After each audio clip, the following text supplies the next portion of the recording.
Alrighty, so here we are in another preview. This time we're going to be focusing on our upper body strength. So this month in May of 2021, we are going to be focusing on back, biceps, and your rear delts.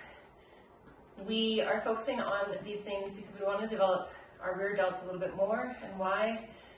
Really, because we tend to focus on the front of the body, so the backside does tend to get a little bit neglected. And if we want a fully stable or the most stable shoulder, we do want to be able to develop those rear delts. This can also help, obviously, reduce your risk of injury if you can further develop that stability in the joint, okay? As we're going through a lot of this, I want you to try to take it out of your traps. So try to keep it more in the rear delts, especially with this, like the pulling motions. Think less weight, especially in the beginning, and especially if you're somebody who tends to be very trap dominant, okay? So if you've got your escape deck, we are going to set it up with our thin red band or any lighter band that we have.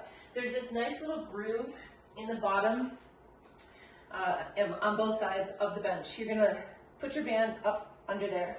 You're gonna be at this angle, so it's almost all the way up, and you are going to grab, you'll have to figure out your distance here, but you're going to grab somewhere along the band, and from here we're going to do close rows. As we're doing these close rows, palms face up, and then they face down. They face up, and they face down. Notice here, if you're going straight up into your shoulders, again, try to hug those shoulders down.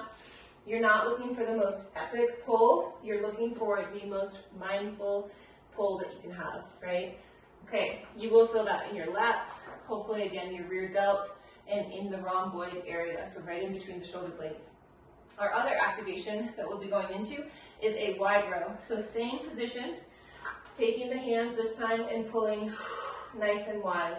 We would be doing 15 reps. You want to think of pulling those elbows up and back, and again without shrugging the shoulders up. If you felt more comfortable, you could even rest your chin on your bench, okay? From there, we will be going into, let's take this apart. Oh, whoa, it goes even lower. Uh-oh, there we go.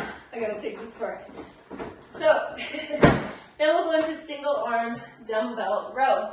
So in a supported position, hand can be on your bench. We will row, this one, we row 5 times. On our 5th rep, we hold for 5 seconds. Hold, hold, hold, hold for 5 seconds. Then we row 4 times. We get to that 4th rep, we hold for 4 seconds. Then we're gonna do 3. Hold for 3 seconds. 2, hold for 2 seconds. 1. So that's a lot of volume. Start light. On week 1, start light, especially week 1, round 1. See where you feel it, see how it affects you, and then choose your weight a little bit more with a little bit more information on the next round, okay? We'll then be going into bent over wide row.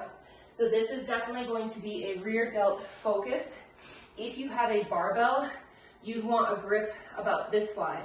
Most of us don't have a barbell at home, so think of pulling nice and wide. This should be the finishing angle that you have, but we will be with bent arms. So we're in a bent over position. You can even start with those weights nice and wide. We row up and right back down. Up and right back down. We are trying to, again, stay out of the traps. We're trying to hit that rear delt muscle right in here, back of the shoulder. We're then going to go into seated hammer curls. So we take a seat. We'll be doing it alternating. We bring it right up, thumb to the shoulder. Exhaling as we curl up. Inhale as we come back down. We'll then go into a dumbbell pullover off of our bench. So I'm just going to turn this real quick so you can see the side angle. You will be basically in a bridge position with your shoulders and your head supported on the bench. From here, weight starts up over the head, hug the elbows in. You're going to inhale overhead and then exhale, pull. Inhaling overhead, getting a long bit of a stretch, length through the lats. Exhaling as you pull. You don't need the weight to go way, way down here, okay?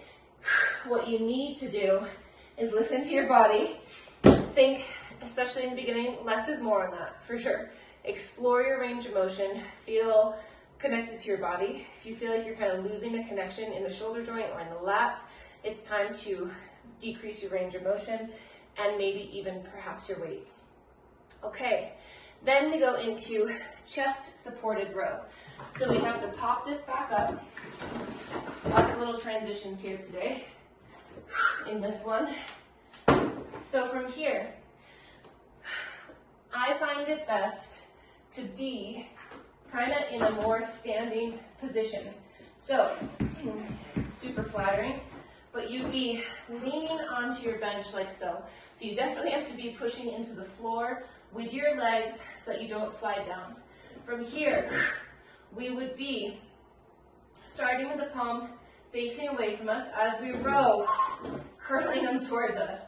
Try not to be on a slippery floor like I am. Okay?